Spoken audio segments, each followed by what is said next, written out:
Malkangiri Maithili block मेकारे आश्रम विद्यालय चतुर्थ वार्षिक उत्सव उत्साह उद्दीपनार सह पालित हो जाइछि। मालकानगिरी जिला माथिली ब्लॉक मेका पंचायत अनुसूचित जाति और जनजाति आश्रम विद्यालय चतुर्थ वार्षिक उत्सव आज उत्साह एवं उद्दीपनार सह पालन करा जायतिला। यह अवसर में स्थानीय नेता शिक्षक और समाजसेवी माने जोगदी विद्यालय उन्नति और छात्र छात्री उज्जवल भविष्य विषय उद्बोधन देते। उत्सवर मुख्य अतिथि श्रीमती रंजिता पुजारी सरपंच मेका उद्बोधन दे कहिथिले उच्चतम शिक्षा एवं संपृक्ति ग्रामर अग्रगति अत्यंत आवश्यक। एही प्रकार आयोजन द्वारा छात्र छात्री माने उत्साह और नुआ अवसर पाइबे।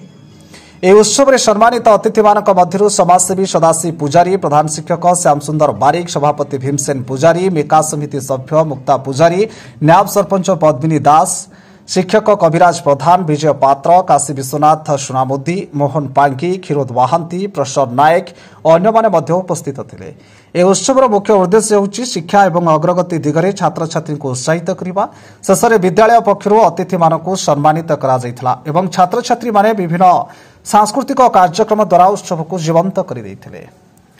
मालकानगिरी जिला माथिली ब्लॉक शिवप्रसाद परिछांक रिपोर्ट, आम न्यूज ओडिशा।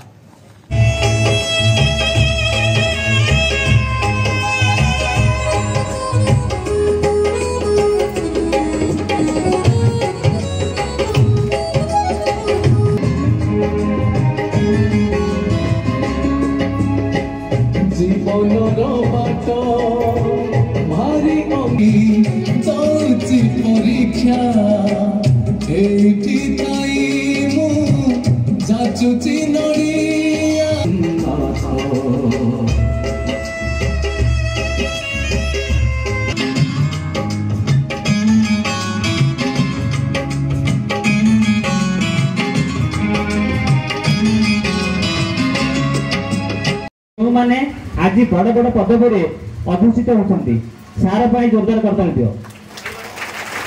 श्री मोहन पांगी सर आज मंच स्वागतम स्वागतम स्वागतम स्वागतम स्वागतम सात दिवस सात वंदन ताली वंदना मेका राज्य सरकार अनुसूचित जनजाति जाति कल्याण विभाग तथा संख्या लघु पछवर्ग विभाग आपण को आम स्वागत करुचु। बरेण्य मुख्य अतिथि महोदय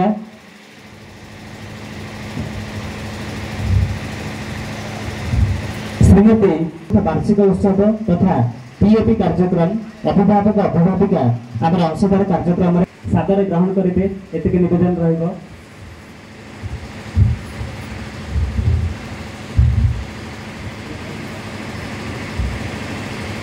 यापर मंच को स्वागत करेंगे सम्मानित अतिथि श्रीमती पेरेंट्स आज पार्टनर कार्यक्रम रे आपण आम सहित आज अंशदार रहे प्रिय समिति सभ्या ग्राम पंचायत बेका। यापर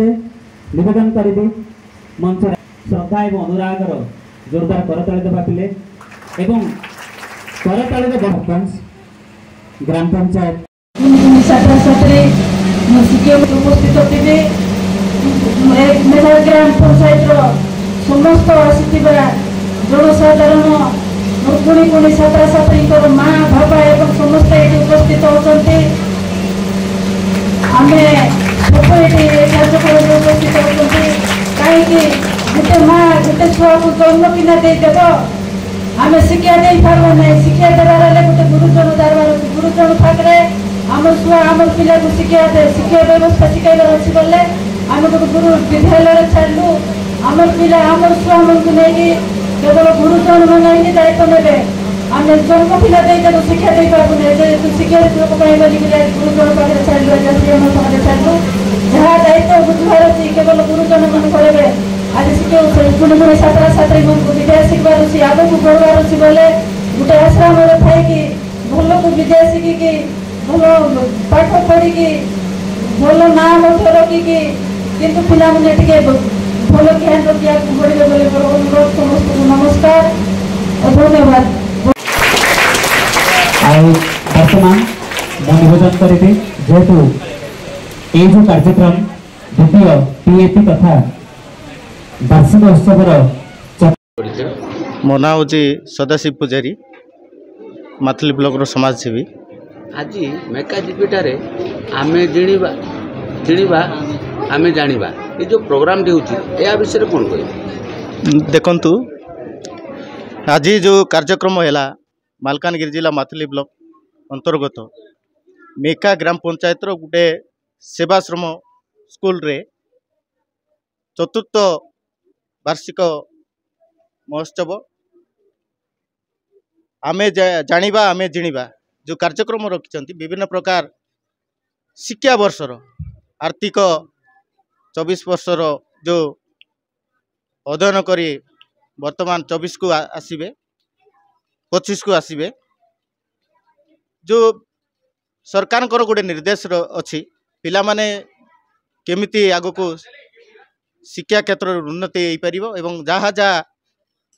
शिक्षार गुणमान आज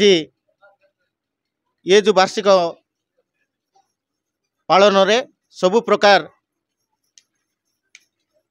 उपस्थापना करते मु शुणी बहुत आनंदित जे एटिकार प्रधान शिक्षक तांकर जो शिक्षा वर्षर जेतिकी भी कार्य करिसेंती ताकू उपस्थापना कराला जे सरकार जहाँ जहाँ भित्तिभूमि रही छात्र छात्री मानकर जहाँ जहाँ सुविधा रही ताकू आलोकपात करी आज जो विभिन्न शिक्षा दिगरे आलोचना कराला एवं तांकू शिक्षा विषय रे पिला मन को दिग्दर्शन दियाला। विद्यालय अच्छी किंतु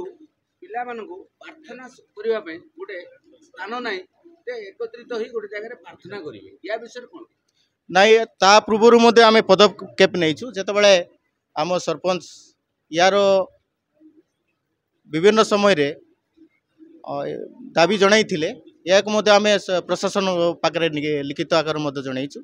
अभिगत सरकार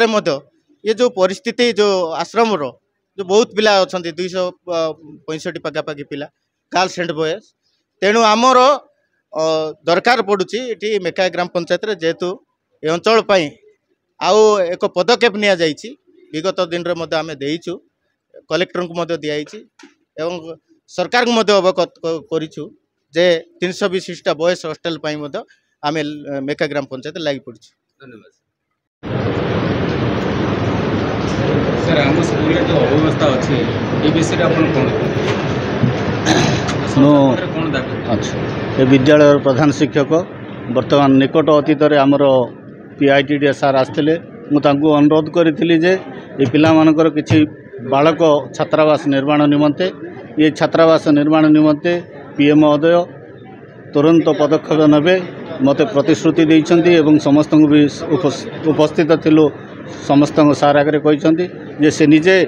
आग्रह नहीं सी जो नूतन जगह चिन्हट कर स्थान रे